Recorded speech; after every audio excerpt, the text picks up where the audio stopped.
ప్రధానమంత్రి నరేంద్ర మోడీ గారు చుట్టపు చూపుగా తెలంగాణకు వచ్చిన ప్రతిసారి విషయం చిమ్మడమే కాకుండా ఇక్కడ జరుగుతున్న అభివృద్ధి కానీ, ఇక్కడ జరుగుతున్న పనులు కానీ, ఇక్కడ ఉన్న పురోగతి కానీ వీటేవిటిని కూడా గుర్తించకుండా, కనీసం తెలంగాణ ప్రజల ఆత్మగౌరవాన్ని, అస్తిత్వాన్ని గౌరవించకుండా మళ్ళీ ఒకసారి ఈరోజు పచ్చి అబద్ధాలు, పిచ్చి ప్రేలాపనలతో, అహంకారంతో, మిడిమిడి జ్ఞానంతో కూడిన మాటలు ఈరోజు మాట్లాడడం జరిగింది. నిజంగా ఒక ప్రధానమంత్రి స్థాయిలో ఉన్న వ్యక్తి ఇవాళ ఇంత పచ్చి అబద్ధాలు మాట్లాడడం అనేది నిజంగా కూడా బాధాకరం. నాకైతే అనిపిస్తూ ఉంది, ఇప్పటి నుంచి ప్రధానమంత్రి గారిని ఎవరైనా కలిస్తే ఒక వీడియో కెమెరా పెట్టుకొని ఆయనతో మాట్లాడే ప్రతిదీ కూడా రికార్డ్ చేసుకుంటే మంచిదేమో అనిపిస్తూ ఉంది. ఎందుకంటే ఇన్ని పచ్చి అబద్ధాలు ఒక ప్రధానమంత్రి స్థాయిలో ఉన్న వ్యక్తి చెప్పడం అనేది నిజంగా దురదృష్టకరం. వాళ్ళ ప్రధానమంత్రి గారు ఎన్ని మాటలు మాట్లాడారంటే, ఏ రాష్ట్రానికి పోయినా ఆయనకు ఒక అలవాటైపోయింది. బెంగాల్ పోతారు, మమతా బెనర్జీ గారు మొత్తం దేశంలోనే అత్యంత కరప్ట్ చీఫ్ మినిస్టర్ అని అక్కడ మాట్లాడతారు. ఒరిస్సాకు వస్తారు, నవీన్ పట్నాయక్ గారు దేశంలోనే అత్యంత అవినీతిపరమైన ముఖ్యమంత్రి, అవినీతిమయమైన ముఖ్యమంత్రి అంటారు. మేఘాలయ పోతారు, అక్కడేమో మళ్ళీ కాన్రాడ్ సాంగ్మా గారు మొత్తం దేశంలోనే మోస్ట్ కరప్ట్ సీఎం అంటారు. కరెక్ట్గా వారం రోజుల తర్వాత మళ్ళీ ఆయన ప్రమాణ స్వీకారంలో ఈయన పార్టీ కూడా చేరుతుంది. ఇద్దరూ కలిసి మళ్ళీ గవర్నమెంట్ని ఏర్పాటు చేస్తారు. అంటే ఎంత పచ్చి అబద్ధాలు ఈ ప్రధానమంత్రి మాట్లాడేది అంటే, కర్ణాటకలో కాంగ్రెస్కు బీఆర్ఎస్ డబ్బులు ఇచ్చింది అంటాడు ఈ ప్రధానమంత్రి. అసలు నిజంగా కూడా ఈ రాష్ట్రంలో 4 ఏళ్ళ 5 ఏళ్ల వయసున్న చిన్నపిల్లోడు కూడా నమ్మని పచ్చి అబద్ధాన్ని చెప్పి వాళ్ళ ప్రజల్ని గందరగోళపరిచే ప్రయత్నం ఏదైతే ప్రధానమంత్రి స్థాయిలో ఉన్న వ్యక్తి చేస్తూ ఉన్నారో ఇది బాధాకరం, ఇది శోచనీయం, ఇది ఖండనీయం. నెంబర్ 1. రెండవది ఇంకా ఆశ్చర్యం అనిపించేది, ఏదో రాజులు యువరాజులు అంటూ ఏదేదో మాట్లాడారు ప్రధానమంత్రి గారు. This prime minister unfortunately suffers from selective amnesia. అంటే ఆయనతో ఉంటే మంచివాళ్ళు, ఆయనతో ఉంటేనేమో అన్ని కన్వీనియంట్గా మర్చిపోతారు. ప్రకాష్ సింగ్ బాదల్ గారు, సుఖ్బీర్ సింగ్ బాదల్ గారు, ప్రకాష్ సింగ్ బాదల్ గారు చీఫ్ మినిస్టర్గా, ఆయన కొడుకు సుఖ్బీర్ సింగ్ బాదల్ గారు డిప్యూటీ చీఫ్ మినిస్టర్గా ఉన్నప్పుడు ఎన్డీఏలో ఉండవచ్చు, అప్పుడు రాజులు యువరాజులు గుర్తురారు. మహబూబా ముఫ్తీ గారితో పొత్తు పెట్టుకున్నప్పుడు, ముఫ్తీ మొహమ్మద్ సయీద్ గారి కూతురు మహబూబా ముఫ్తీ గారి పీడీపీ పార్టీతో పొత్తు పెట్టుకుని ఎన్డీఏలో ఉన్నప్పుడు అప్పుడు గుర్తురాదు, రాజులు యువరాణులు గుర్తురాదు. నిన్నగాక మొన్న ఆంధ్రప్రదేశ్లో కూడా చంద్రబాబు నాయుడు గారు ముఖ్యమంత్రిగా ఉన్నప్పుడు, లోకేష్ గారు ఆ క్యాబినెట్లో మంత్రిగా ఉన్నప్పుడు, వారు కూడా ఎన్డీఏలో ఉన్నప్పుడు రాజులు యువరాజులు గుర్తురారు. బాల్ ఠాక్రే గారి కొడుకు ఉద్ధవ్ ఠాక్రే గారితో శివసేన అంటగాగినప్పుడు బీజేపీ ఎన్డీఏలో అప్పుడు గుర్తురారు వారసత్వము, రాజులు యువరాజులు. అంత దూరం ఎందుకు, నిన్నగాక మొన్న కదా జనతాదళ్ సెక్యులర్ దేవగౌడ గారి అబ్బాయి కుమారస్వామి గారు నిన్నగాక మొన్న ఎన్డీఏలో చేరారు. మరి రాజులు యువరాజులు, ప్రజాస్వామ్యం, గడిది గుడ్డు ఇవన్నీ గుర్తురావు అప్పుడు. అంటే మీకు సంబంధించినంత వరకు మీకు పనికొచ్చే టైంలోనేమో ఒకలాగా, మీకు పనికి రాకపోతే ఇంకోలాగా ఇట్లా మాట్లాడడం ఎంతవరకు సమంజసమో ప్రధానమంత్రి ఆలోచించుకోవాలా. కానీ పచ్చి అబద్ధాల కోరు. That is the reason why this party BJP is called the biggest jhoot factory of India. The biggest Jumla factory and jute factory of India is Bharatiya Janata Party, and the chancellor of this university, the WhatsApp university which propagates all this nonsense, is Prime Minister Narendra Modi himself. What I found amusing are the white lies of Honorable Prime Minister, clearly fabricated, and I think he should start writing scripts for movies. He'll make a great storyteller and a great story writer. తప్పకుండా మంచి స్టోరీలు రాయొచ్చు ప్రధానమంత్రి గారు. Oscar award కూడా వస్తుంది ఆయన యాక్టింగ్కి, ఆయన స్క్రిప్ట్ రైటింగ్ స్కిల్స్కి. డెఫినెట్గా ప్రయత్నం చేస్తే మంచిది. This prime minister is so inconsistent. He says on the one hand BRS has funded Congress in Karnataka, and he says that he has not allowed us into NDA. हमें कोई पागल कुत्ता ने काटा है क्या कि NDA में हम जाके शामिल हो जाएं? आज पूरे के पूरे पार्टी आपको NDA को छोड़ के बाहर जा रहे हैं. आपको अगर आप देखेंगे, शिवसेना छोड़ के गई आपको, जनता दल यू आपको छोड़ के गई है, तेलुगु देशम आपको छोड़ के गई है, शिरोमणि अकाली दल आपको छोड़ के गई है. साथ है कौन आपके? CBI, ED, IT, इनके अलावा है कौन आपके NDA में? आज प्राइम मिनिस्टर ये मानते हैं अपने आप को कि वो बहुत क्लीन आदमी है और बाकी पूरा दुनिया करप्ट है. प्राइम मिनिस्टर को मैं याद दिलाना चाहता हूँ, क्या हो गया हिमंत बिस्वा शर्मा पे जो केस था, आपके पार्टी में शामिल हो गए, केस गायब. हमारे यहाँ के जो एमपी हैं सीएम रमेश और सुजना चौधरी, उन पे आरोप लगाए, केस भी लगाए, ईडी, सीबीआई, आईटी। क्या हो गया केसों का? नारायण राणे पे केस क्या हो गया? ज्योतिरादित्य पे, सिंधिया पे जो केस थे आपके साथ शामिल होने के बाद क्या हो गया? और आप जब बात करते हो प्राइम मिनिस्टर साहब कि फैमिली पॉलिटिक्स, डायनेस्टी, मैं आपसे पूछना चाहता हूं, है कौन अनुराग ठाकुर? धुमाल के बेटे नहीं है? ज्योतिरादित्य सिंधिया कौन है? माधवराव जी के बेटे नहीं है क्या? है कौन Jay Shah?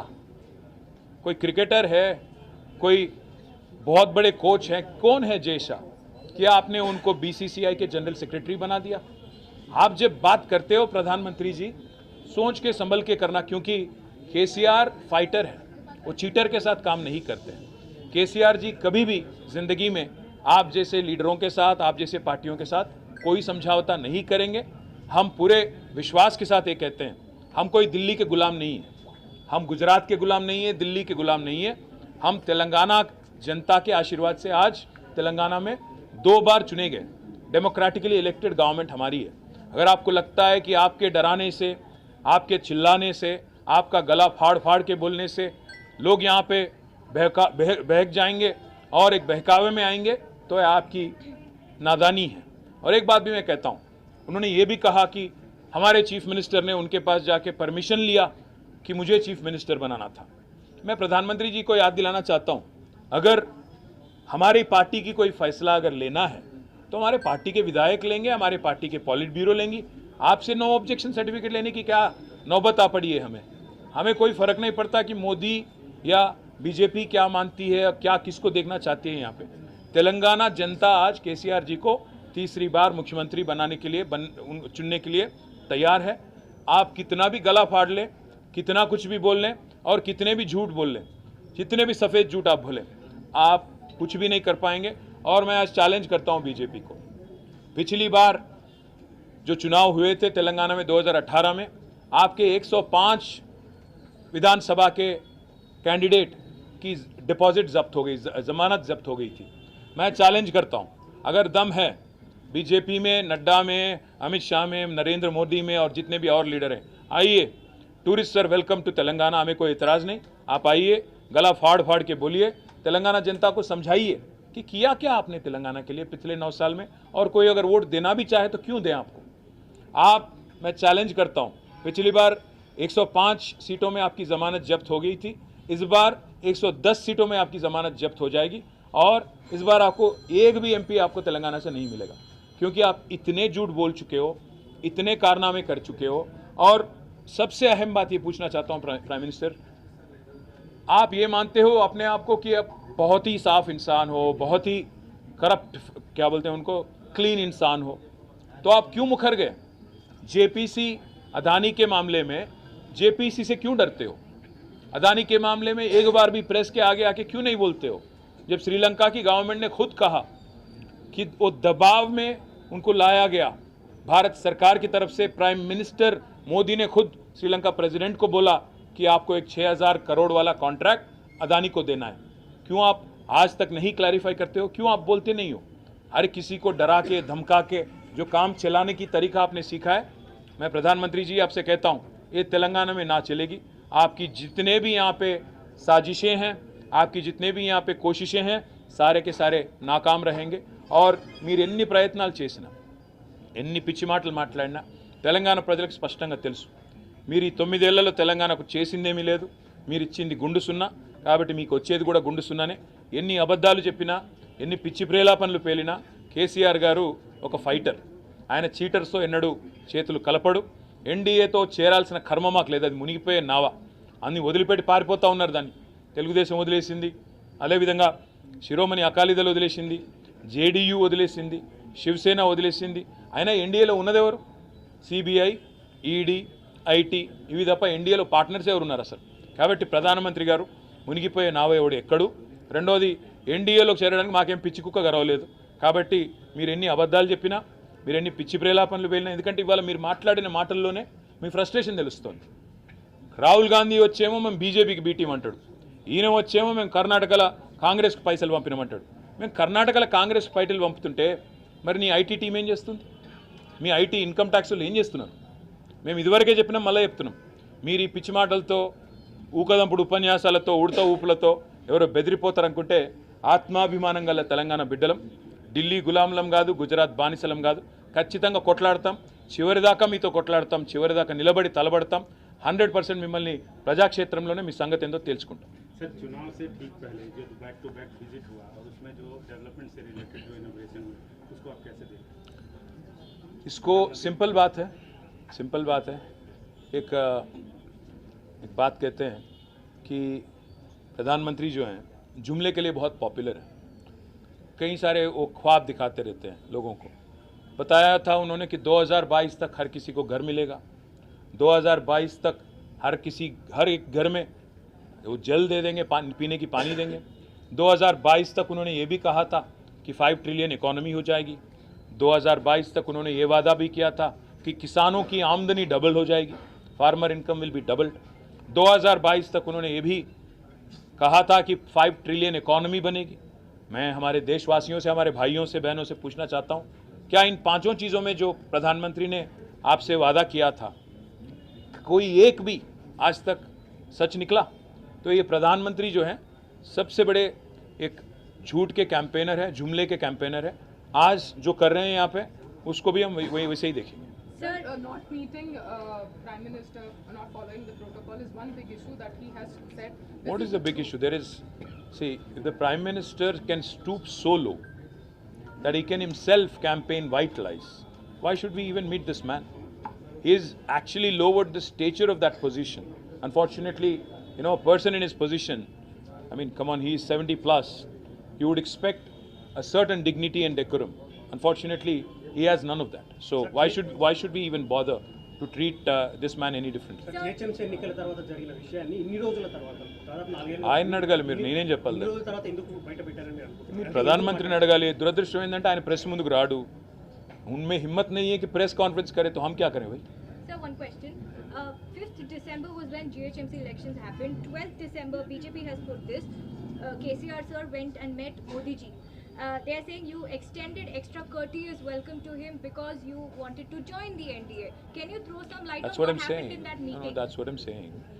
A meeting happened between 2 gentlemen, a chief minister and a prime minister, 2 people who are holding highest constitutional positions in the country.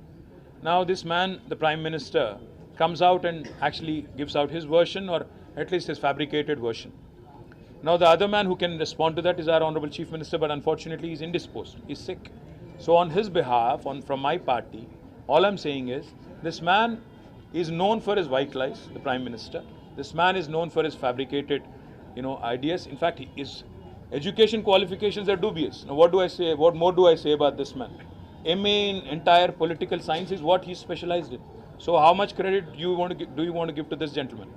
As far as I'm concerned, हमें कोई पागल कुत्ता ने नहीं काटा है कि हम एनडीए ज्वाइन होना चाहते हैं, क्योंकि वो डूबती नावा है. उसमें लोग आज भाग के उससे छुटकारा पाके बाहर जाके आज आराम से अपना काम कर रहे हैं. जेडीयू देखिए, आप शिरोमणि देखिए, टीडीपी देखिए, शिवसेना देखिए, खुश हैं आज. तो हमें कोई पागल कुत्ता ने नहीं काटा है कि हम जाके एनडीए में शामिल होना चाहें. Sir, he made a personal remark saying being extra courteous is not the character of KCR. Would you like to correct? Well, unfortunately, the Prime Minister doesn't understand courtesy. And if he doesn't understand it, it's his problem, not ours. We are generally courteous to our guests. But unfortunately, this is an unwanted, unwelcomed guest in Telangana by the people. He does nothing for Telangana in the last 9 years. Is not sanctioned a single medical college. Is not sanctioned a single nursing college. Is not given as a single educational institution. He does not approve of our irrigation projects. It does not confer a national project status on our irrigation projects. He unfortunately has scrapped the ITIR. He says today that the Telangana youth are very talented, but he again strangles us by scrapping the ITIR. I can go on. The number of injustices this gentleman has done. In fact, he has questioned the very existence and very birth of Telangana. He said it on numerous counts कि माँ को मार डाल के बेटी को उन्होंने जन्म दिया, तेलंगाना के बारे में कहते हुए. और ऐसे शख्स से हम क्या एक्सपेक्ट करें? ठीक है, थैंक यू. आई थिंक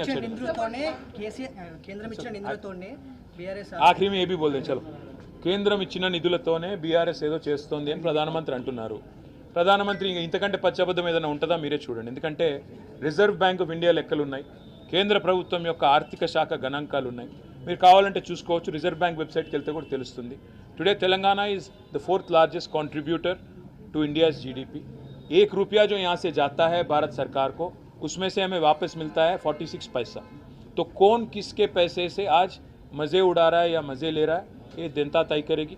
मैं तो इतना ही कहूँगा कि एक प्रधानमंत्री लेवल पे होते हुए ऐसे चीज़ बोलना उनके लिए भी शोभा नहीं है, शोभा नहीं देता, अच्छी बात नहीं. Sir, on delimitation, he spoke that South India, based on population, South Indian states should have their own voice because it is based on basis of population.